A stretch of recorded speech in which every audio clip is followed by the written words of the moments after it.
Yes. I was gonna say, I don't recognize the background of this one. I'm at the high school, so I am just Uh, in between meetings. So figured I'd find a room and just do it from here.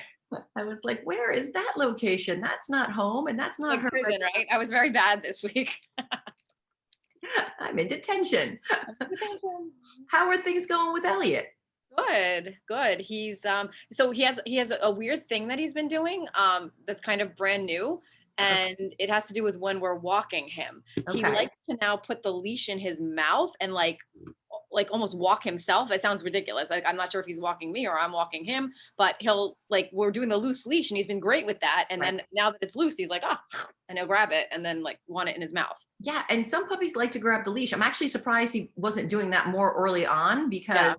you know, that's why we don't even start with a leash in the beginning if possible, because they just like to eat the leash. I've got plenty of puppies that I've known that love to have something in their mouth when they're walking. Yeah. I had a dog, oh gosh, how old is she now? She 3? Is she 5? Yeah, gosh, the years blend. Let me just let Dan in. There we go. And it didn't matter how old she was, 8 months old, 9 months old, a year old. She liked to try to, grab at the leash. And she wasn't doing it like a puppy would, all erratic or anything. She just seemed to want to have something in her mouth. So the one day I suggested, hey, pick up that stick Yeah. and give it to your puppy. Well, she wasn't a puppy anymore, and give it to her. And so that's what they did. And then they would just bring something on the walk. And so she doesn't do it as much anymore. She sometimes does it, but not that much. But if she finds something on her walk, she likes to pick it up and walk with it. So, but when As she was long as younger, they yeah. would purposely give her something. So she had whatever it is that she just liked to hold in her mouth. And that's how she would do her walk. Okay.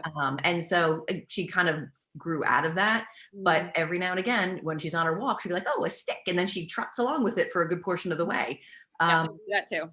Yeah. My daughter's dog who, passed, he used to like water bottles. So he didn't used to try to grab the leash. He would walk around and, trudge along. But if he happened to find a water bottle that blew out of somebody's recycling or was tossed on the side of the road, he'd always pick that up and walk with it. Nothing else, just a water bottle. So sometimes they do things that we're like, I don't know, it's just your thing. They don't, with no real purpose behind it. But he probably just likes to carry something in his mouth. So you could either bring him something so he doesn't continue to try to jump up and get the leash if he's doing it on and off. You could say, oh, he wants something in his mouth today, and then just bring something on your walk. I like to have, let me see if I have one handy. Oh, I think I do. Hold on one second.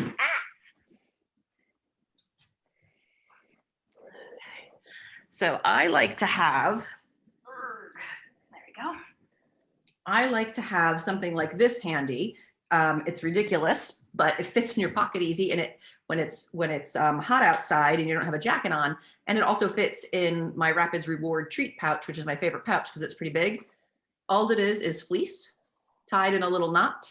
So it's got all these little, pieces, which dogs and puppies find exciting because, you swing it around a little bit, and this is something that they can carry. So it's easy because it smushes in your pocket. I've even had a tennis ball that I've carried with me for dogs, where I'll just give them the tennis ball because they like that, or their favorite toy. But something like that's easy. All you got to do is you could go to Walmart and get like some fleece in the clearance bin and just shred it up, cut it up, and then tie it into like a little thing, and then you can carry that. And that could be his little security blanket for his walks. Hey, Dan, how are you? I'm all right. How are you doing this morning? I'm doing well. We had really nice weather for a bunch of days, and now we've got 2 days of yuck. Yep. I was really excited about the beautiful weather we had. I'm like, oh my gosh, I hope we have more days like this. And we did, and now we don't. So anything else that's going on with Elliot? So that doesn't sound too bad. That just sounds like, Yeah, no, it's fine. The only other thing is that now that he's really learned that when he goes to the door and either grabs the leash or paws at it, like we're going to take him out, but now he's manipulating just because he wants to go out. So yeah, aren't dogs brilliant? It's so fascinating to watch how they figure things out and the things that they know and the things that they do. I don't know if I told you the story of one of my dogs that I had. She's no longer with us, but she she was very energetic. So I used to have to make sure that she got out and was exercised every morning before I did whatever I did. And there were days where I'd have to like leave really early. And I had a bunch of those in a row at one point. And I'm like, oh my gosh, how much earlier can I get up? And plus when the weather turns, it's just darker in the morning. So it was winter and it was cold and there was snow on the ground. And so I started killing two birds with one stone. I was steeping my fancy tea leaves, and I have this very fancy tea maker that's does the water to whatever temperature for whatever special teas you have, and it will steep your teas for whatever the length is for those fancy tea leaves. So after 2 days, she realized that the beep on my tea maker telling me it was done meant that we went outside and played. So when that would go off in the morning, she'd run to the door and she'd sit, because she knew, based on the previous 2 days, beep, beep, beep, pour some tea. Outside I went, I'd hold my nice mug of tea in the cold and I'd play with her outside. So she started to predict that was what was going to make the play happen, and she'd run to the door. So dogs are really brilliant and can figure things out, and it's so fascinating to watch. So if he's trying to paw at his harness and his leash or whatever it is to get you to go out, what you could do is you could just remove it from where you normally keep it so he can't do that, because we also don't want him to get into a habit where he does this and then you take him out. Because when we have a puppy, we like, do you have to go out? Do you not have to go out? And you don't want to just say, well, I'm going to ignore it because I'm not your butler. Like if people put the bells on the door, I had that yesterday with a client. They put the bells on the door. Now the dog's just ringing them to go out all the time because it summons them to take the puppy outside. So you could just pick it up and put it somewhere else, so he doesn't have the opportunity to do that. And then just make sure you take him out when you know or feel or he should go out again, because we also don't want to set up a habit where he keeps doing that and then you keep taking him out because you think he might have to go. And then if you stop doing it, eventually he might try harder. So instead of just pawing at it, he might start barking at you. So we don't want him to develop some kind of behavior chain where he tries harder to get the thing he wants, because we don't want him to start demand barking at you either. So a simple solution would be just break that cycle, put the leash, put the harness somewhere else so he can't get to it. And then when you're going to take him out, you pull it out. So it's not him saying, hey, come take me out. It's you saying, okay, now it's time to go out. That's an easy, quick fix. And after enough time, maybe a week, maybe 2 weeks of you moving that harness and he can't do that, if you put it back in the same spot, he might not go back to it because you've now broken the cycle. But you'd have to leave it away for at least a week. I'd say at least 2. So that way he is no longer in the habit of, hey, let me go summon my staff to take me outside.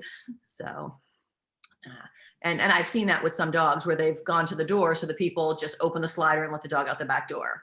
And then the dog comes in and then the dog paws at the door. Mm-hmm. And so they open the slider and they let the dog in. And so now that people are working home more, the dog's like, hey, this is great. I can go out 47.5 times if I want to. And so the people will say, well, I'm not getting up this time. I know you just went out. So now the dog is trying harder and pawing at the door more, and they're starting to scratch it now. And so then the people get up because they don't want their door scratched. And so they'll go let the dog out. So now the dog has learned that this intense scratching is going to get me out. So then when the people say, you know what, enough, I'm not doing that anymore. Now it goes from that little cute, oh, adorable paw to scratching to now barking at the people and making this whole production at the door. So we want to be careful and think about behavior chains that we might set up, because dogs are brilliant at figuring this stuff out. So we think we're smart and we switch up the game, but they figure out the game and then they'll say, okay, checkmate, I'll play that game with you. There's this great video, and I always keep meaning to find it. There's this great video online where somebody was trying to keep a squirrel from getting the bird food out of the bird feeder. And so it wasn't working. So then he does something else to keep the bird at the squirrel at the bird feeder. Well, the squirrel figures that out. So then he does something else and he figures, well, the squirrel can't penetrate this by any means, but the squirrel figures that out.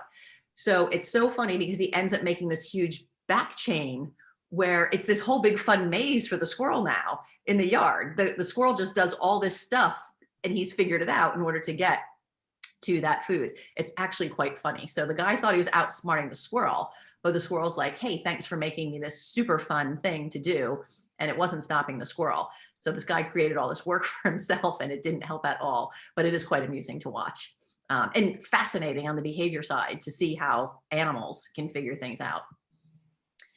So any other little quirks or anything else? All right. So it sounds like he's doing well. We've got a bunch to cover today. How is it going with Leave It? Yeah, I think, yeah, indoors is, I think really good, right? I think he has, I think works really well indoor activities. Yeah, I mean, it's almost, I don't think he's had really when we're actually doing the training inside, he does, I think he's almost like, yeah, I think it's time for kind of, even inside it needs to be kind of increased in difficulty. Yeah, and we're going to do that today where we're going to amp it up even more for him to give it even more real life experience. We start off with teaching him what it means, get an association with that word. We start amping up the difficulty, and today's exercise is going to be a lot harder for him. So it's going to, well, we'll see if it's a lot harder for him. It usually is a lot harder for the dogs because we really switch up the game today. So we're gonna do that. And when you're outside, you can set it up in different scenarios. It's hard to leave, something where something, a squirrel just went, because that's so intriguing that, starts their olfactory system where they want to start sniffing, and then all of a sudden now it's kind of like this, they just can't focus on anything else because they've got to try to find that squirrel.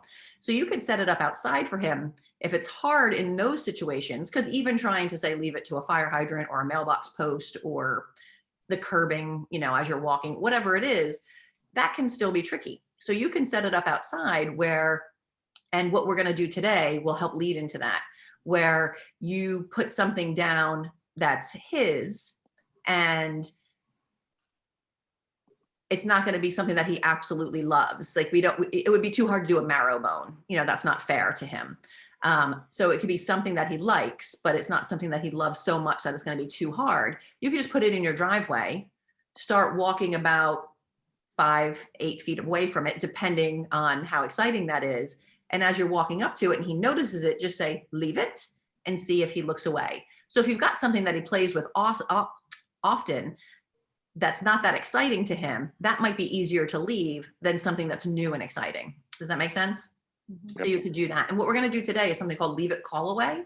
And so you'll see how that can actually help translate into something like this. Sometimes what I'll do is I'll take some of the things that my dogs like. So a good example would be Toast likes Himalayan yak chews. She doesn't love them, but she likes them. So if we get one, she'll chew it sometimes, not always. Our Himalayan, I am tongue twisted today. Her Himalayan yak chew could last her quite a while because she likes it, but it's not her first choice of a chew. Whereas other dogs I've had would just chew those down and there would be nothing left of them after I gave it to them. So with her, I could throw something like that outside. We can walk in somewhat of a close proximity, not so she could reach it, just in case. And I could say, leave it, and see what she does as a test and to amp it up, because it's not something she is going to go gaga over. It's something that's intriguing to her, but would be easier for her to leave alone because it's not as exciting as if I was to throw a peanut butter Kong outside and say, leave it.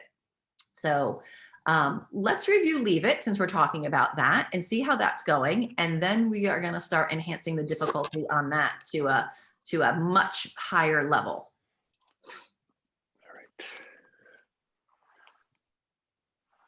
Wait.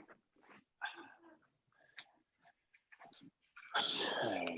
We need what shall we use as our test? Yeah, it could be anything. If you've got a junk drawer in the kitchen, like most people do, you can peek in there and see if there's anything small enough to use.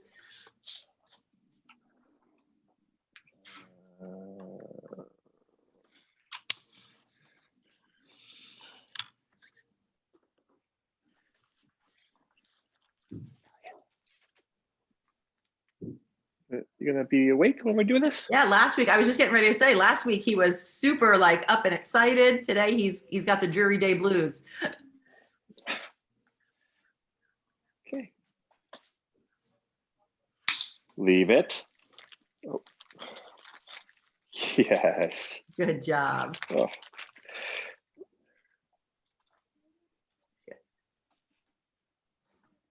Good. Nice. Yes. It's not cooperating. There you go.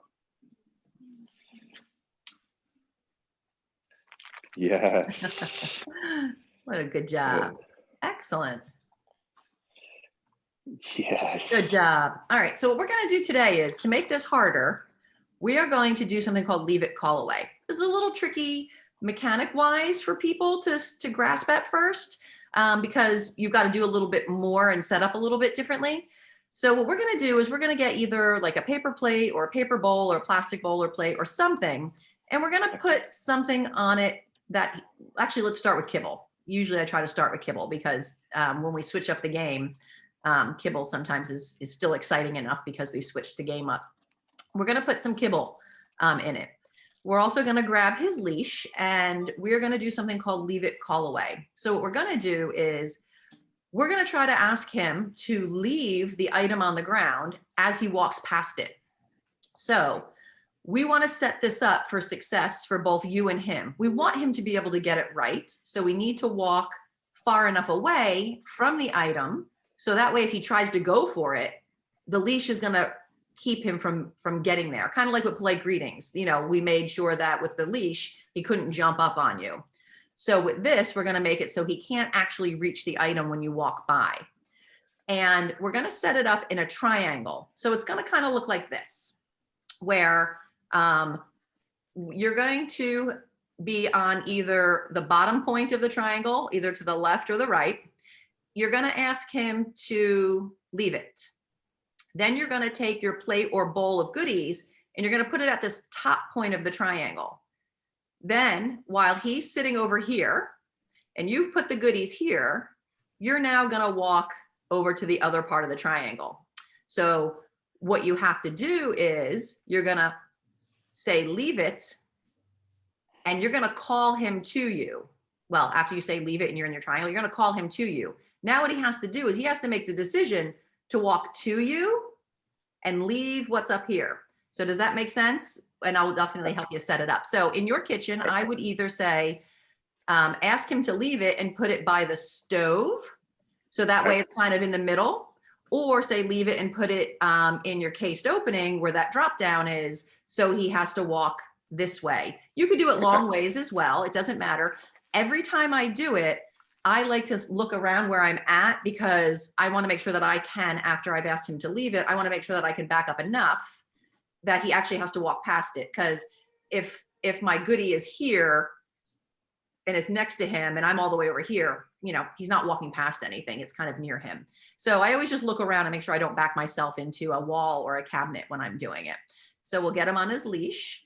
And so the leash acts as, you know, your foot in this situation. Yep. If he tries to go for it as he's walking past it, you can just hold the leash and don't yank him away from it. If he goes for it, let him try to get to the bowl or the plate. That leash is going to stop him from getting there. And that's why we want to make sure that we walk far enough away. Because if we walk really close to the bowl, he's going to get it. So we want to make sure that we're far enough away. So if he pulls to get to it, he just can't reach it. And the second he looks away, if he does try to get it, he gets a yes and a reward. It's just like kind of taking it back to when it was under the foot. Stare at it all you want. That willpower isn't going to make it to happen. What gets the goodies is you ignoring it. So the first time you try to put this down, or even the 7th time you try to put this down, this is hard for dogs because we're switching up the game and it looks very different than the way we've been playing. So if you go to say leave it and put it down and he gets up to go get it, just pick it back up. Get him back where you would like him to sit, get him back in that sit, say leave it, start to walk back where you want it. If he gets up again, repeat. And this is not uncommon because now we're getting ready to put, oh, our friend the cat is coming today. We're getting ready to put a plate or bowl of food on the floor. Any dog is going to want to go for that. So that's normal. So go ahead and give that a turn. Let's see how that goes. All right.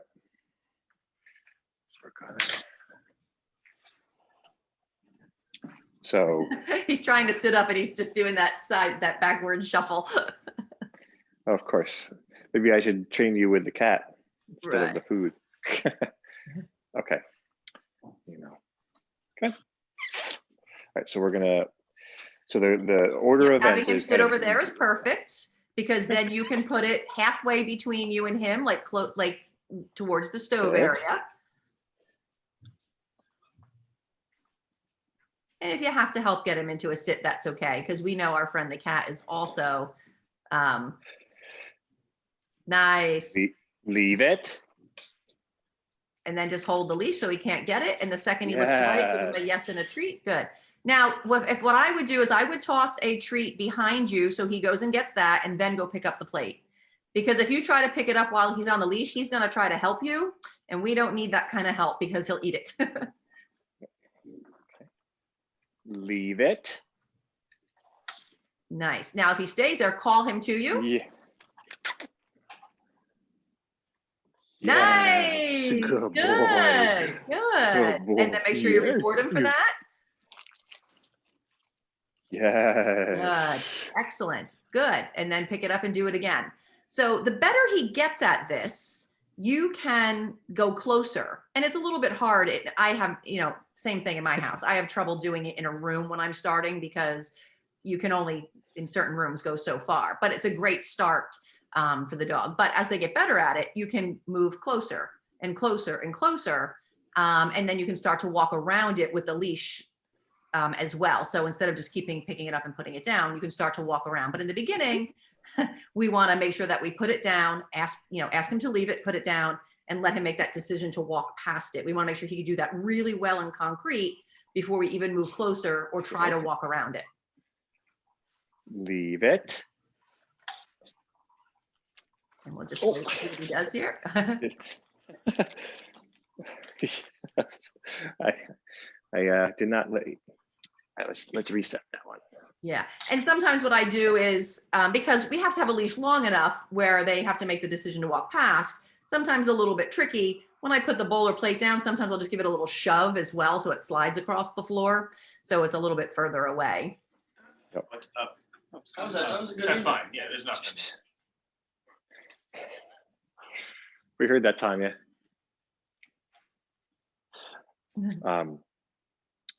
Okay, leave it. And if he goes for it, that's okay. We'll just wait for him to make the decision to walk away. And let's see what he does here. Yes. Good. And it's okay to let him make a decision here a few times before you pick it back up, because this looks different. Now it's not near you. It looks different than if you toss something across the room. Good job. Go ahead and pick it up. Good boy. And while you're getting set up for the next one, I am actually going to look for a video for you that I would like to show you. Go ahead. Good. Okay. He's like, oh, I think I'm getting this game. Leave it. And if he goes for it, just reset at this point, because now it's hard because you're not set up for success and he's not set up for success. So if I have a dog that starts to dash for it before I get it to the floor, I just get them right back in that sit. And he's doing really well, because sometimes when we do this, it might take 7 to 10 repetitions for somebody to try to move slightly to put something down, because the dog's automatically coming for it. We've got to get the dog back in the sit. We say leave it, we start to move, dog moves again. So we might spend the first 8 to 10 repetitions just trying to get the dog to sit over here and not go for it each time. So he's actually doing really well with that. Sit. Thank you. Leave it. Oh. And this is going to be tricky. And this is why this leave it call away is really great now that we're at this point, because this is really going to amp things up. Because when you're walking around outside and you're on your walks, we're going to ask them to leave things. So this is great practice for that. Nice.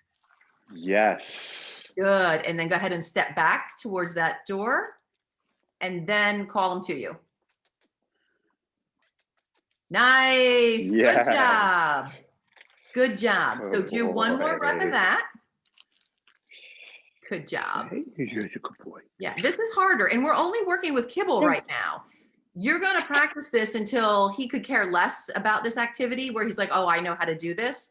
Then you're going to want to work with other things. Because if you only work with a plate of kibble, he'll get great at leaving the kibble because it's no big deal. But if you try this later today with, say you make pasta for dinner and you put a few bits of pasta aside and say, I'm going to practice leave it, call away. You put the pasta down, he's going to try to go for it. One, it looks different than anything else. Two, it's going to smell good. Good. Now I would get him. Leave it. Okay, perfect. Good. Yes. He's like, this is so hard, you guys. There's food on the floor. Not just food, but a plate. He likes plastic plates. Well, so Yeah. that's going to be an added difficulty, an added layer of difficulty to him because Yes. now we've got a toy as well that's down there, something that he thinks is super fun. So that is going to be even harder.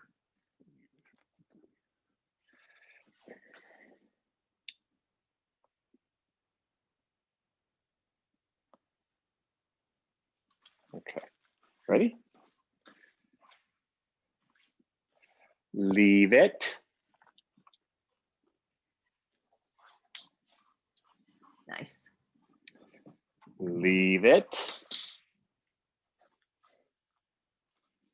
Yes. Good job. And then call him to you. Nice. Good. Good. We'll give him a break from that. So you can put that away. I'm going to just stop my video for a second so I can move my camera so I can grab this folder so you don't get seasick by watching it move around. Let me pull this up here. All right.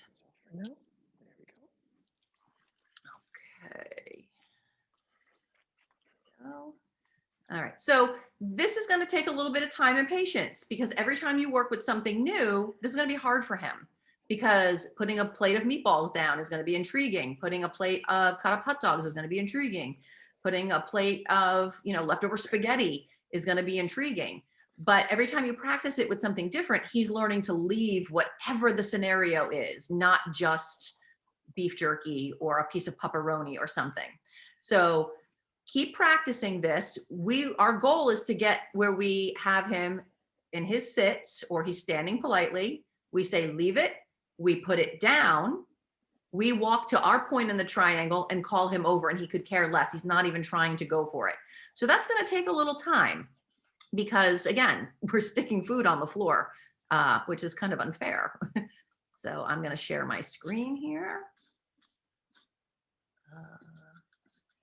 All righty, let's see. There we go. All right, we'll wait for Dan to come back. Isn't that a lovely picture of a carcass of a chicken? Yeah, you're making the scrunchy nose, right?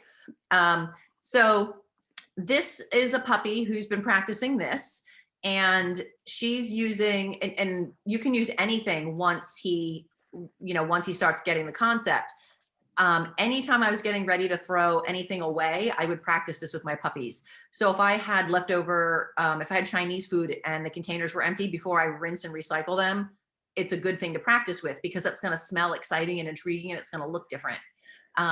If you've got a empty yogurt container that you're getting ready to throw away, before you rinse and recycle it, use the empty yogurt container. So anything you're getting ready to rinse out and throw away, like this disgusting carcass of this chicken that she bought at ShopRite, you can use as a leave it mechanism. So this is little Jax. He is not on a leash because he has worked up to the point where she's able to take the leash off.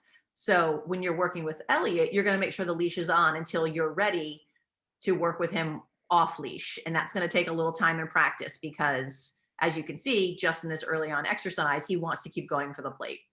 So we'll wait for Dan and I'll show you this.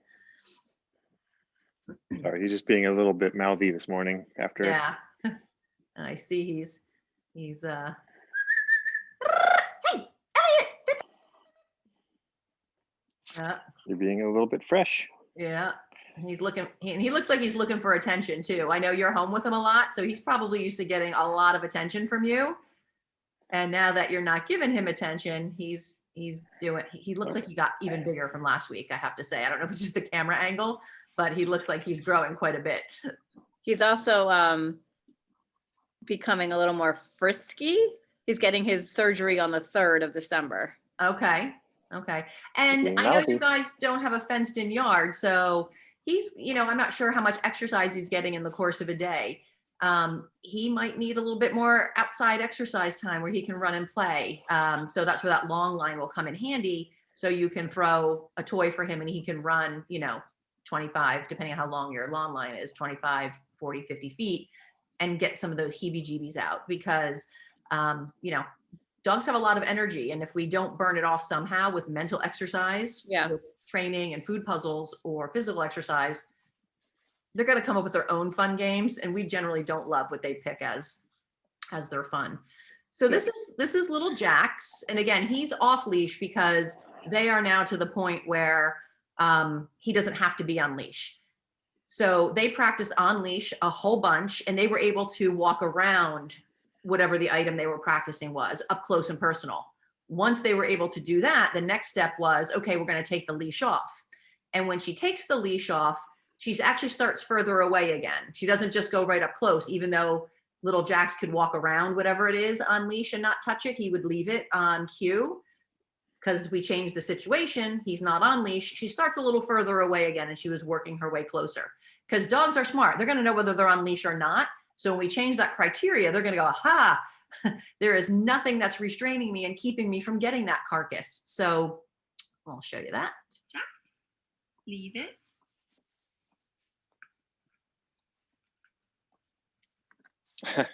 The chops were licked. I saw it. Yeah.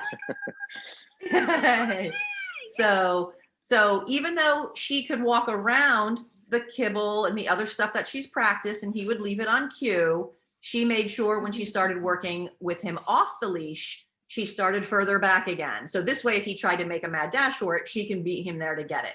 So we set him up for success with that.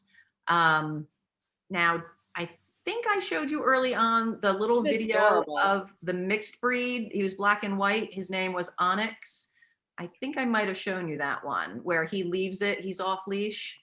I might not have. Let me see. I sometimes show this one off the bat first when we're starting to learn it as a goal that we're trying to achieve. All right, let me do another screen share here. All right, and so this is little Onyx where we've got a bowl of meatballs. And again, he's practiced to the point where he could be walked around. And if he looked at it, we would say, leave it. And then we can continue walking and then they could walk somewhere else on their patio, walk by. If you looked at it, we'd say, we tell them to leave it. So now it's off leash and working further away in case he tries to make a mad dash for it. So this is what we're trying to work up to. Leave it.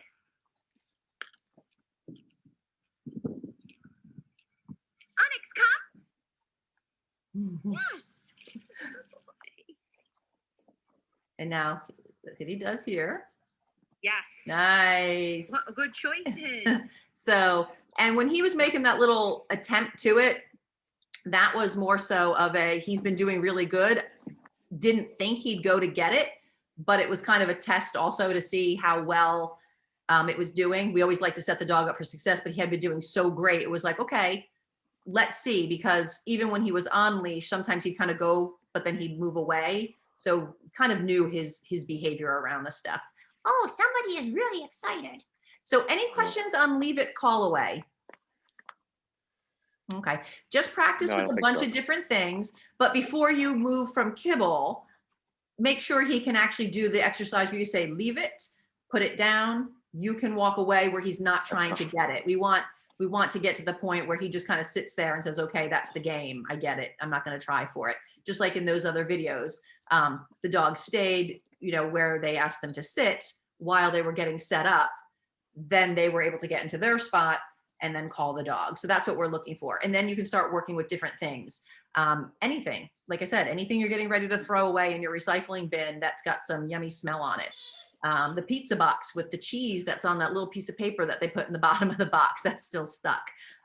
Your ShopRite already cooked chicken carcass when you're done. Anything you can use, and keep in mind, the more exciting the item is, because it's new anyway. So any new item is going to be exciting, just like that plate of kibble.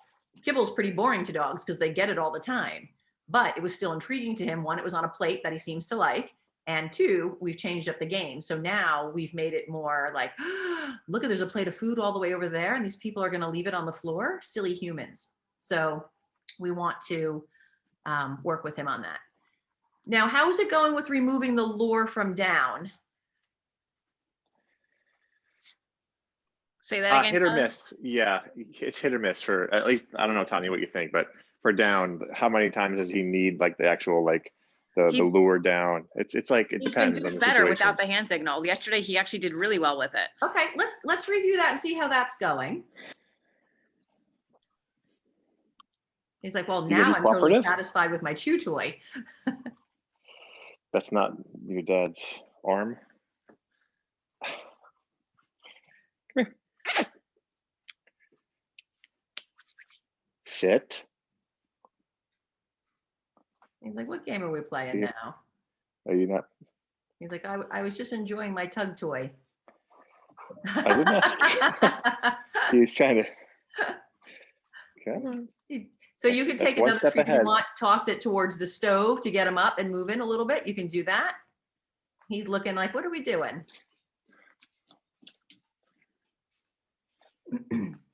Sit.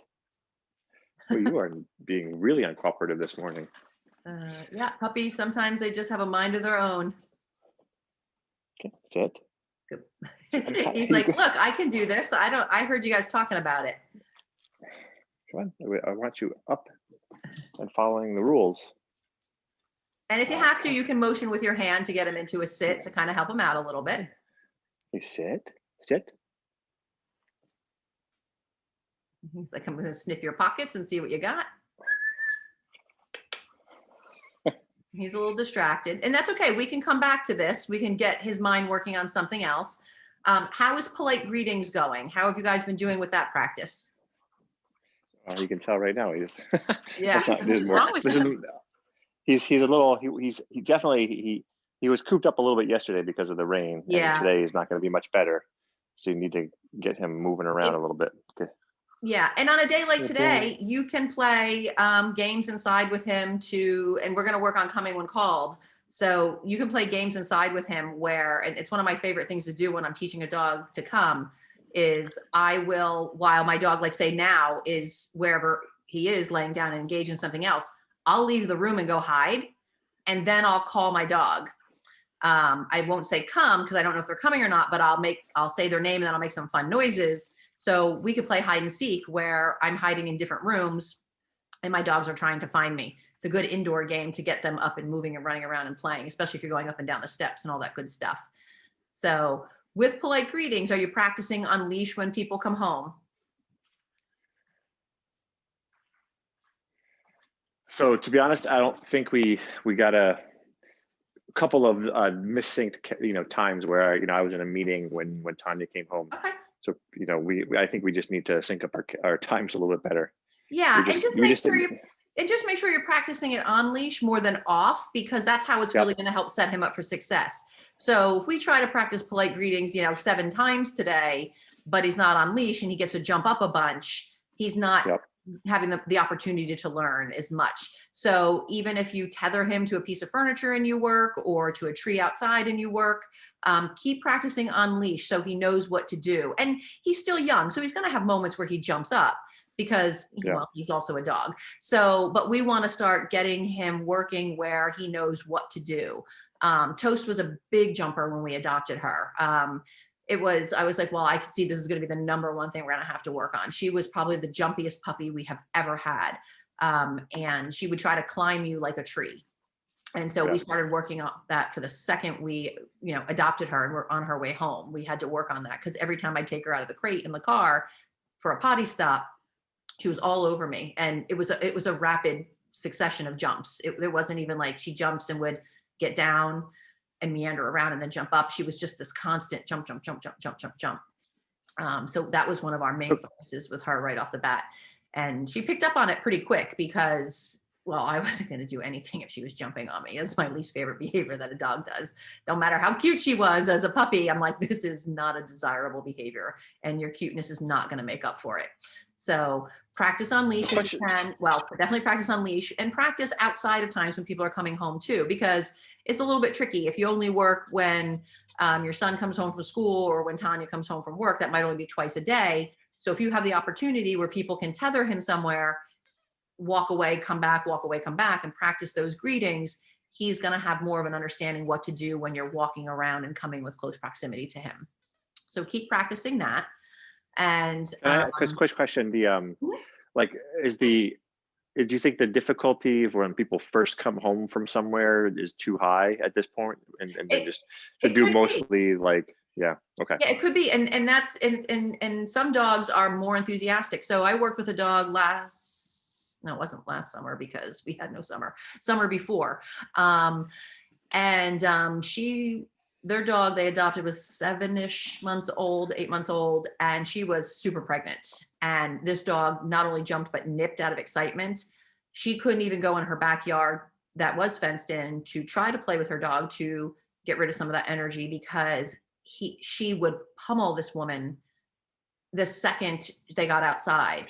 She couldn't even walk around her own house without the dog running and jumping on her. And it wasn't a great situation because she was, super pregnant. So we actually had to set up gates in her house where when she would come home, because she was often the first person home from work. So we had to set up a gate. The way they came in through the garage was through a laundry area. And then there was a doorway to get into the house. We put a gate on that door in the laundry room. So when she came in from the garage, she wasn't initially getting jumped on all over. And she practiced polite greetings with the gate because she couldn't even try to practice off leash. I mean, this dog would jump excessively and then would get really over aroused and start nipping. So we had the gate up, and we used that as a way the dog can jump on the gate, but the dog wasn't getting anything unless the dog was sitting nicely. And she would maybe practice that for 10 minutes when she got home, and huge difference. 2 days later, she was out in the yard with that dog, playing with that dog and able to throw a toy. I was shocked. She sent me a video and excitement that she just went outside and played with her dog for 30 minutes, where she couldn't be in the yard for 30 seconds with her dog previously. So if you have to, you can even set up some gates. So that way, when people come home, if they're the first ones home and there was all that excitement, they can practice with Elliot on the other side of the gate. He gets nothing for jumping up. He only gets stuff for sitting nicely. You can leave a bag of Zooks or a little container of other training treats in whatever the room is when you come home. So whoever comes home doesn't go, shoot, I don't have any treats, to reinforce, Elliot for this great behavior. So you can always do that as well. That's pretty helpful if we've got a really excited dog. And yes, that first couple of, that first 30 seconds or a minute when somebody comes home or when a guest comes over is the most exciting for any dog, because somebody came. And if a guest comes and knocks on the door, that's going to amp up his level of excitement, because that's not something that happens all the time. So when he hears that knocking, he's going to initially be, oh, somebody's here. So he's already super aroused. Then the person's going to come in, which is going to add another layer of excitement. And if somebody rings the doorbell in our house, our doorbell gets rang maybe twice a year, if that. We're always like, who's ringing our doorbell? The only people that ring our doorbell is the Jehovah's Witnesses. And so if our doorbell goes off, our dogs are always like, oh, the Queen of England must be here, because, the doorbell never rings. So yeah, so in some houses, the knocking is going to be one layer of excitement. But in those cases, that doorbell is going to amp those dogs up even more, because one, it's this great sound, and two, it's somebody's at the door. So they're going to get to the door and they're going to be way over a threshold as it is. So that's why that leash works really well. And practicing when everybody comes home is great, even though it might be a really hard moment. Everybody has to come home. So you might as well use it as a way to practice. And so if it takes somebody 6 minutes to get into the house while you practice polite greetings, that's an important 6 minutes for him, because you're actually practicing in the scenario that you need it the most. and it's setting him up for success to get it right so he can learn. This is what I do when I hear that garage door open and he's already excited because I hear somebody coming, and then there's that anticipation of somebody opening the door and he's just ready to launch up and say hello. So practicing in those moments are really important because that's real life training. I need the training now, so we're going to practice it when we need it.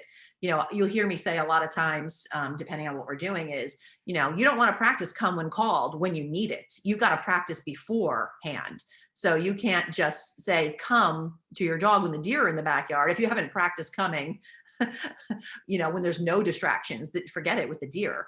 So in those situations, you want to make sure you practice. So when you do need it, your dog is ready. But in this situation, you want to practice in the moment because that's when you're having the challenge. Good. All right. So I want to add in, we've got that leave it call away. Something else that you can do with him, which is super, super easy, is a game called Find It. Find It is stupid easy. All you're going to do is you're going to take a treat, you're going to say, find it, and you're going to drop it on the floor. The second he finds it and goes and eats it, you're going to say yes, because that's his reward, finding it. So you don't have to give him another.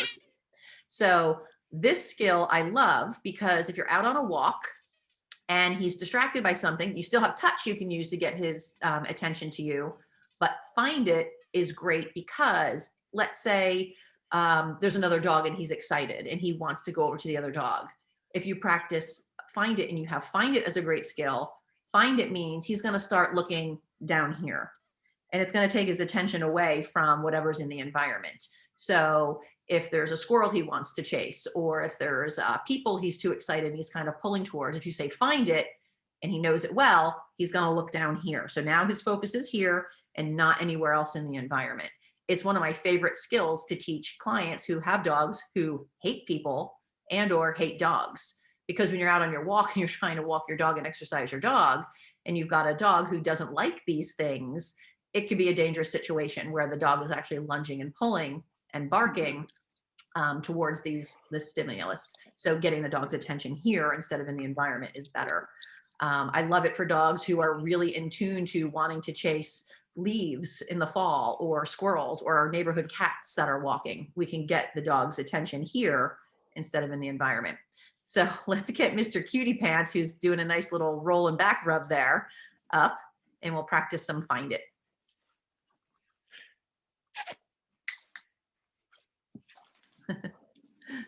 That's half up. He's like, All right, come on. I've used up some of my energy. Now I'm going to lay here. So all you're going to do is say, find it, and then drop a treat. And when he gets it, give him a great big yes. Find it. Good. And just say, find Yes. it first. Yep. Good. Just say, find it first, then drop it. Okay. Find it. Yes. Nice. Good. So this time when you do it, walk a little closer to him. Say find it and see if you can drop it kind of behind your back so it might go between your legs. So, and see if he finds it that way. Find it. And if he doesn't find it, point to your toe to it and show him. Yes. Excellent. Good. So try that again. And when you drop it this time, see if you can drop it kind of like right down behind your back so it kind of lands near your feet. Find it. And if he doesn't see it, show him where it is by tapping your foot. Good. So what we're Yes. looking for is him to make the connection that the word find it means I'm supposed to find something on the ground. Find it. Yes. Yeah, excellent. So this is an easy thing to train. I call this lazy training because sometimes I'll teach this to my dogs when I'm tired and I'm actually just sitting down in the evening watching TV or doing something else. I'm like, look, I'm training. Find it. Find it. Find it. And I'm throwing some goodies. Bless you. Yes. Good. So you want to keep practicing this and working on this until you say the word find it and he starts going, okay, where is it? He's already looking for it. We want him to know that. So you're going to say find it and drop it, find it and drop it. And you're going to kind of do what we did with touch. You're going to keep doing that. And then you're going to test it out. You're going to say find it and see if he looks around. So again, you're going to work in sets of 5 when you practice this. Do a set of 5. If he has trouble finding it, like he did those few times where you had to point it out, that means, you know, he couldn't find it, and that's okay. Because sometimes it's tricky, especially if our treats blend with the color floor. I had a client several years ago. She got a new kitchen floor, and it was this kind of brown color. It had this, the tile had different browns. And so when she would drop her liver treat on the ground to play this game, we couldn't even find it. So that's tricky. Find it. And if he doesn't find it, go ahead and point it out. Good. Yes. Nice. Good. Yes. Go ahead. So give that a couple more turns.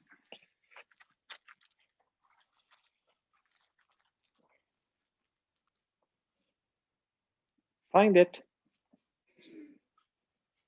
Yes. Nice. You being sneaky, Good. going behind my back already. Find it. Yes. Good job. Good. Getting Excellent. the And when audio cue. I play the game in the beginning, what I like to do, and it might not matter for him, but I'll tell you anyway. When I start playing this game, I like to do my find it where it's kind of what I would call the hula hoop area, like right around me.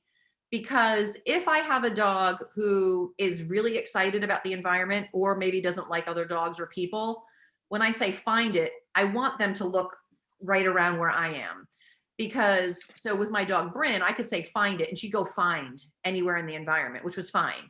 But for some dogs, if the environment out there is too exciting, I don't want them looking out in the environment because I don't want to give them other things to look at and get distracted by. I like to teach find it means down here around my feet in the hula hoop area, just as a focal point for them. So that's something to think about when you're training it. If you go out on walks with him and he doesn't really care about much in the environment, he's not trying to get his way to other people or dogs or squirrels, you might not care.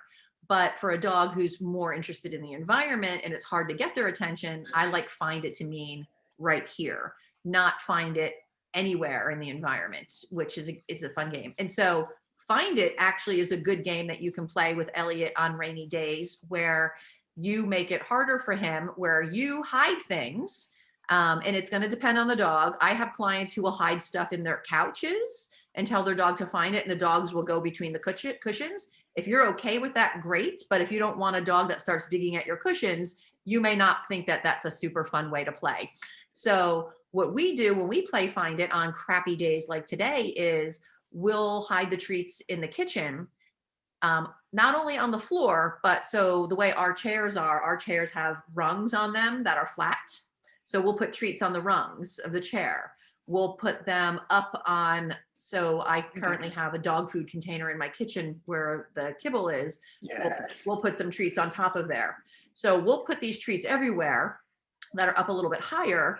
And again, nowhere that we want to encourage the dog. Like I'm not going to put it on my dining room table because I don't want to encourage my dog to find stuff on my table and encourage that behavior. So we'll hide them. I'll open up the gate or I'll bring them into the kitchen or whatever room I'm doing it. I'll say, find it. And I'll let them search and look for it. And if they have trouble finding it, I'll point it out like, look, here's one over here. Here's one over here. So it's a game you can play on a day like today that's rainy to help mentally engage him as well. When my daughter they were selling their condo to move into a new house, they had sold their condo but didn't find a new house. So they moved in here. Dave, my daughter Brittany, and my granddaughter Mackenzie moved in here. And Find It was a game that Mackenzie, who at the time was 4, could play with the dogs because she would go hide the stuff. She'd tell them to sit and stay because I had a really good sit stay. She'd go hide the stuff in whatever room her choice was. And then we'd say, go find it. And then she'd play Find It every day with Bryn because that was one of her favorite games to play with her. So you can use that as a fun game too, and also help work on teaching him Find It. You can play outside. If you can even take it into the garage if you're looking for somewhere else to hide things that are a little bit more tricky. Say find it and then point them out to him. But don't make it too hard in the beginning because he doesn't know it well enough to say find it and then have him go search an entire backyard. That would be too hard. But it is something you can play today with him. So coming when called, I definitely want to make sure we touch on this because it's a super important skill. How has it been going with the foundation exercises while you're outside where you make some noises and get him to come over to you without saying the word? It depends I think honestly on what yeah. else is going Yeah. on. If it's, minor distraction, he's okay with it. And Right. if he's hell bent on that squirrel or that whatever, then Right. it's like we don't even exist. Yeah, and that's going to be tricky. So with coming when called, and I'm just looking to see if I have this video that I wanted to upload that I know I didn't upload. That is going to be trickier because you're always competing with the environment. Everything you do, you're competing with the environment. So I might be able to pull it up this way easier. Let me see if I can do that. So today, being a yucky day outside, if you have time in between work, you can practice coming when called in the house. Hide and seek is one of my favorite ways to do this because your dog is going to want to naturally come look for you when you leave.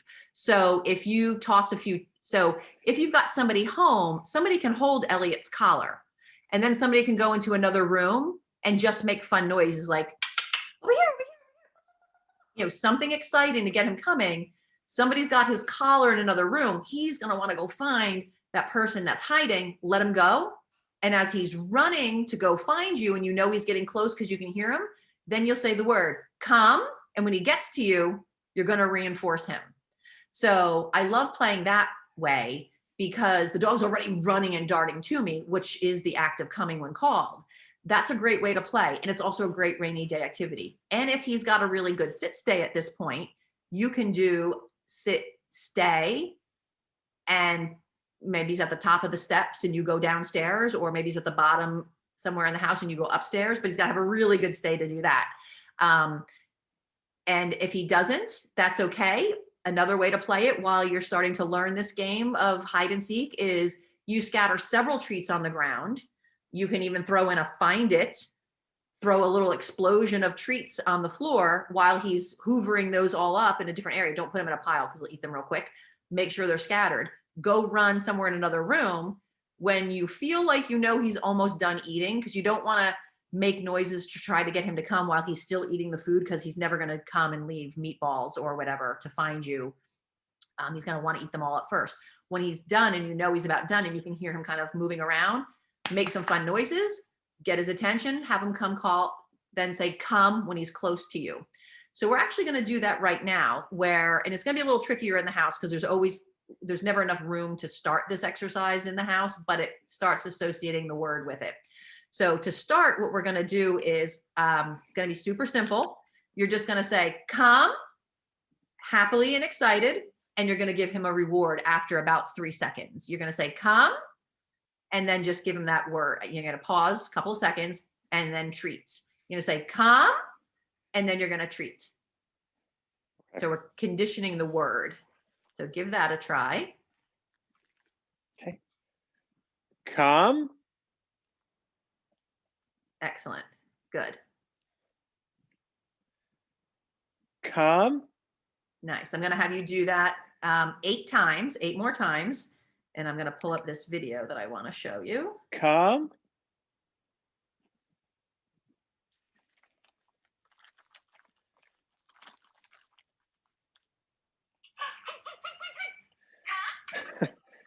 Come. All right, that's the one I want.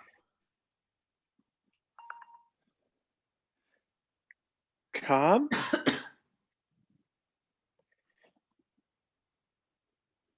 Come.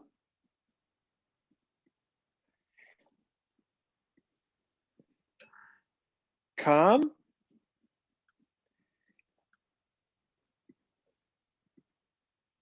Come. Good. Come.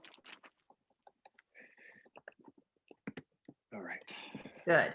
All right. So now what we're going to do is we are going to get him up. I like how when we want him to be all excited, he's more mellow. That's life with a puppy. We're going to get him up, and we're going to try to get Mr. Lazy Bones up at the moment. Not gonna do that. Okay. All right. So here's what we're going to do. I'm going to have you toss some goodies over by the stove.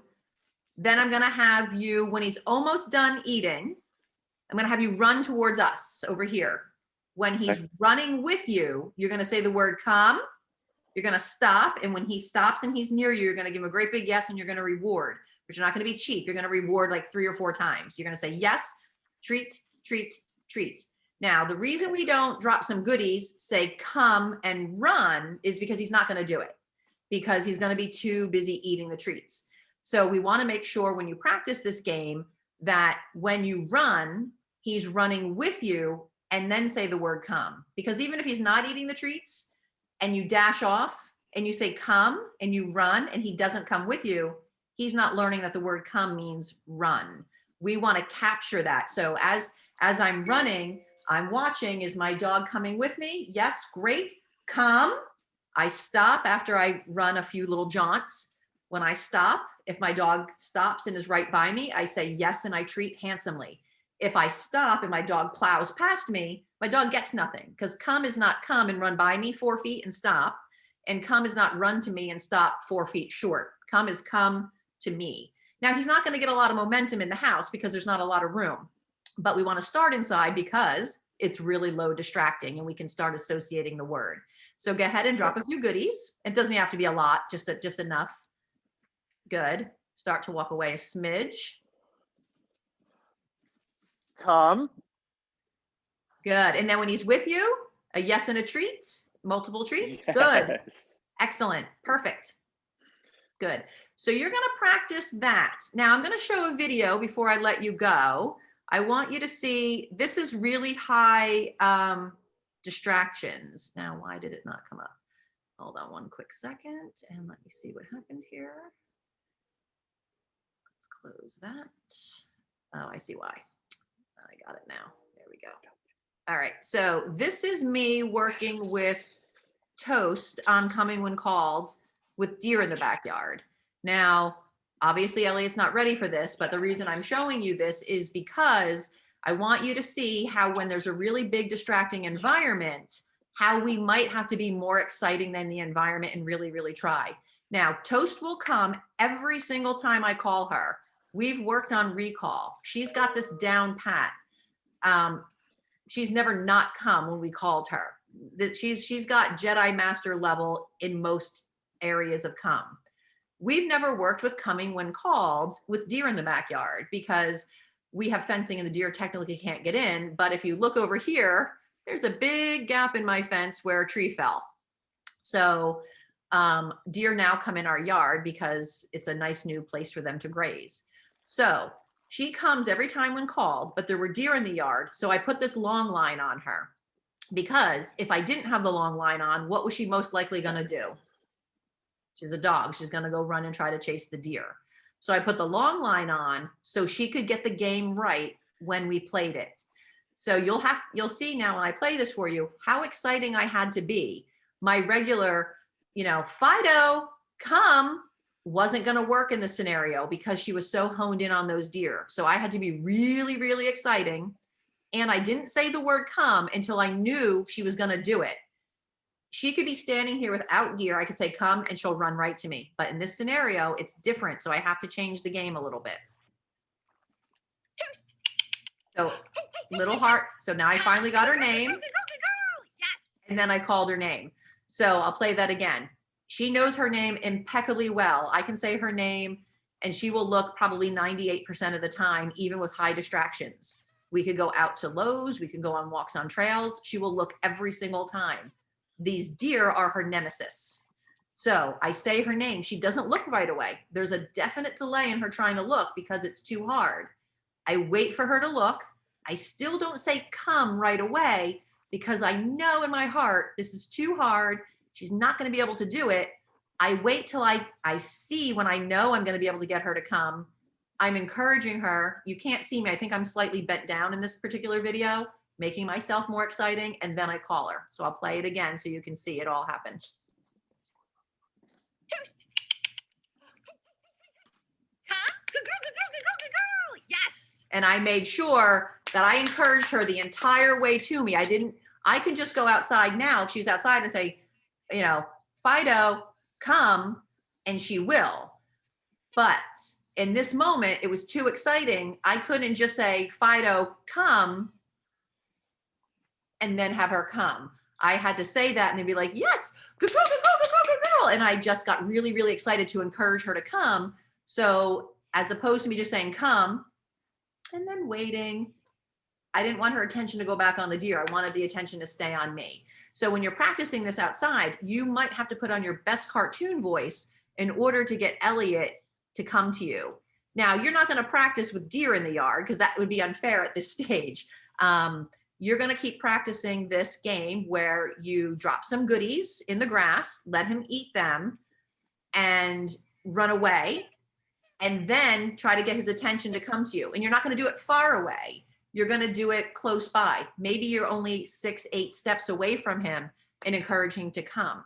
And when you do it, keep it exciting, because if you're stationary, he's actually going to come slower because he's going to try to stop as he gets close, like start putting on the brakes. So when he starts running to you and you say the word come as he's running to you, run backwards and encourage him to come. Keep that momentum coming towards you.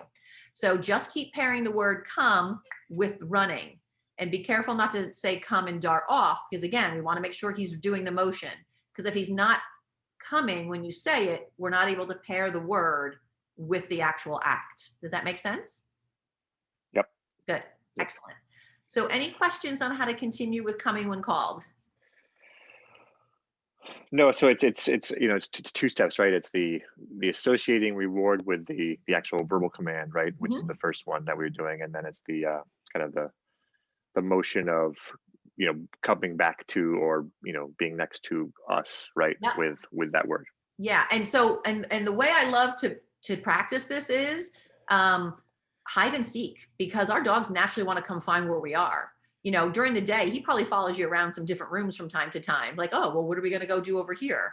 So I love playing that. So you can dribble some treats, go in another room. He's going to look up when he's done eating and go, well, where the heck did dad go? Make some fun noises, get him to come to you, because then he's going to come faster too, because he's going to want to try to get to you. So I love doing that. Now, when you're associating the word where you say come and treat, you're not going to have to do that a lot. That's kind of like how we did yes. We did yes and treat. It's a little harder because coming when called is different than saying yes and then just standing stationary. So I would say practice saying come and treat throughout the day today. Do it 5 times here, do it 10 times there. Just do that over the next couple of days where you're associating the word come with something awesome. That doesn't mean you can't start playing the other game where you're running and getting him to run. You're just jacking up and supercharging the word come in the meantime, where he hears that word. Kind of like when he hears the crinkle of the baggie, he knows that means a treat happens. We're doing the same thing. That word come means something awesome happens. Now, when you play this game, don't be stingy. Use high value treats.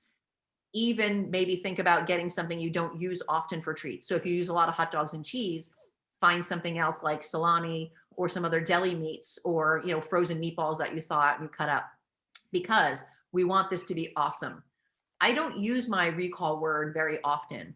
I might use it a handful of times a month. That is my in case of emergency word.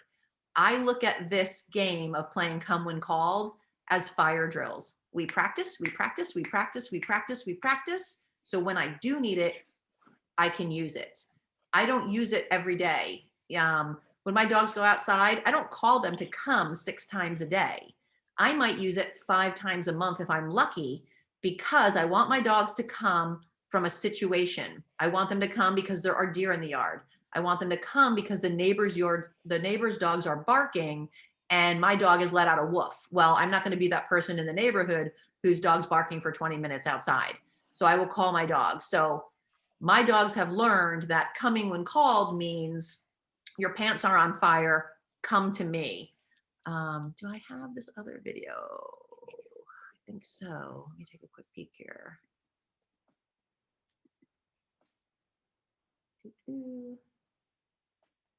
Yep, this is the one. All right, I'll show you one more video. So this video here is, let's see, share screen. There we go.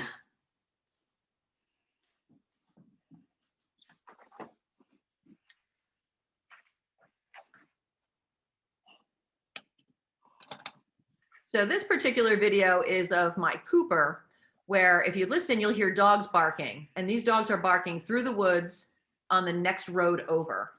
There were people that lived there that moved out. And it was quiet because they also had dogs. So there was no dogs barking. This particular morning, I went outside and I hear a bunch of dogs barking. So I knew the new people moved in.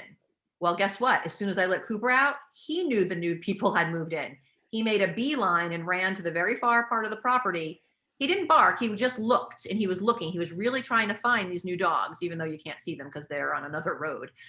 I use this as an opportunity to practice coming when called. I didn't care if he didn't come this time, but I use it as a training opportunity for him in a higher distracting area. Now, when our goal is to say come once and have our dog come running, we don't want to say come 5 times. That's why it's important to only say our cues once. We need to know that our dog has the understanding of what the word means. Because let's say Elliot got out of the house and you needed him to come back. It doesn't do us any good to say come 8 times and hope he comes. We need him to know the word and do it the first time every time. So you'll hear the dogs barking. Cooper comes. You won't see him till he gets about here because he's far away. Now, I do something here that I'm going to tell you not to do. You want to say name, make sure you got your dog's attention, then call them to come. Cooper knows how to come. He's done it for years. He's an expert at it. This was just a video that I shot for an example. So I do a run-on sentence. I say, Cooper, come, which you shouldn't do because you want to make sure that if your dog is listening to dogs who are barking, you get their attention, like with that video with Toast where I said her name and she didn't look right away because she was still focused on the deer. So you'll hear my run-on sentence.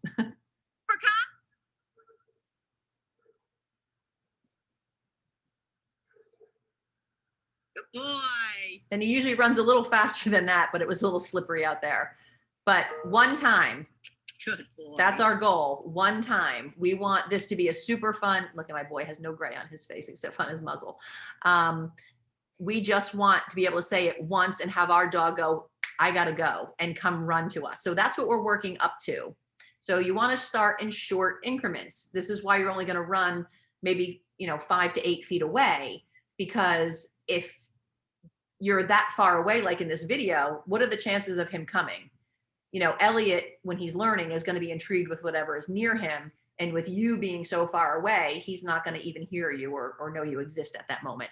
So we want to start with small increments where we just associate the word come with running, that motion to you. When he gets to you, after you stop and he's there, you reward him handsomely. And that's also the important part. High value rewards and reward handsomely. Because with those deer in my yard, when my dog comes to me and comes, do I want to give them one little cookie for that? Heck no. I want them to know that they made the right choice, because dogs learn by association. Is it more fun to come when I'm called, or is it more fun to go chase the deer? Well, for a dog, going to chase the deer is more fun. I've got to compete with that.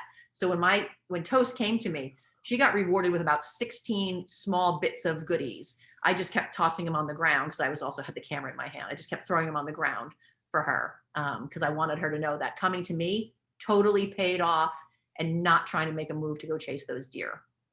All right. So any questions on that? No. Good. No. Excellent. Very good. So let me know if you have any questions through the week as you practice. Don't get greedy trainer syndrome where you start using the word before he's ready. So if he's looking out the window, don't say come because he's intrigued at something out the window. Get his attention and call him to come as he's running to you. If you're playing in the yard with him and he's running to you, capture that. That's the act of coming. You might not have called him, but if he's over there in the yard and he comes running to you, say the word, because he's doing exactly that. He's coming to you. You can capture it. So as he's running, you can say, come, reward him handsomely for coming. I put zero effort into teaching my dogs to come. I mean, I did, but it didn't feel like it because every time we were outside, every time they'd run to me, I'd reward them handsomely. If I squatted down and I made some fun noises and they ran to me, I rewarded them handsomely. So then all I had to do was charge up my word come and start putting it with that. And now they just come every time I call them. Good. So let me know if you have any questions or you get stuck. We'll walk you through it before the next session. Okay. Great. Thank you. All right. You're welcome. Have a good day. Okay. Yep. Bye-bye. Bye-bye.